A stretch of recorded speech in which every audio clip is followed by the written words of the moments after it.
ओबीसींच्या न्याय हक्कासाठी मुरबाडमध्ये साखळी उपोषणाला सुरुवात। नहीं चलेगी, नहीं चलेगी, ओबीसी में घुसखोरी नहीं चलेगी, नहीं चलेगी, नहीं चलेगी, ओबीसी में घुसखोरी नहीं चलेगी।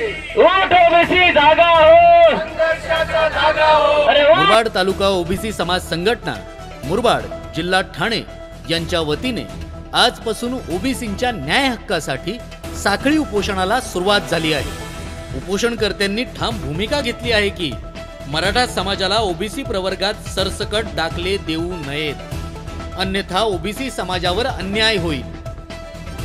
ओबीसी समाजाच्या प्रमुख मागण्या: जातीनिहाय जनगणना करावी, सामाजिक न्याय व विशेष सहाय्य विभागाचा दिनांक 2 सप्टेंबर 2025 रोजीचा हैदराबाद गॅझेटियर बाबतचा शासन निर्णय रद्द करावा, मराठा जातीचा ओबीसी संवर्गात समावेश होऊ नये, मराठ्यांना सरसकट ओबीसी प्रवर्गातून कुणबी दाखले देऊ नयेत, ज्ञानज्योती सावित्रीबाई फुले आधार योजना सुरू करून आवश्यक निधी द्यावा, ठाणे जिल्ह्यात ओबीसी विद्यार्थ्यांसाठी वसतिगृह सुरू करावे, ओबीसी मुलांना व्यावसायिक अभ्यासक्रमात 100% शिष्यवृत्ती लागू करावी, परदेशात उच्च शिक्षणासाठी देण्यात येणारी शिष्यवृत्तीची विद्यार्थी संख्या 75 वरून 200 करावी, महाज्योती या संस्थेसाठी 1000 कोटी रुपयांची तरतूद करावी, प्रत्येक शहर व तालुक्यात ओबीसी, व्हीजेएनटी, एसबीसी विद्यार्थ्यांसाठी सुसज्ज ग्रंथालय सुरू करावे,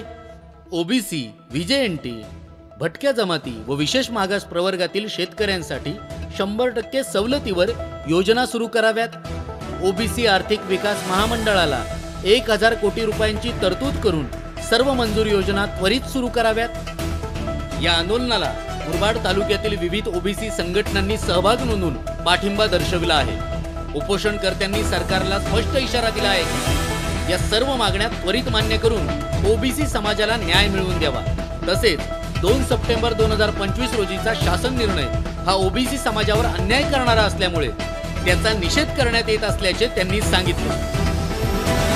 वृत्तसंकलन शिवगर्जना न्यूज मुरबाड।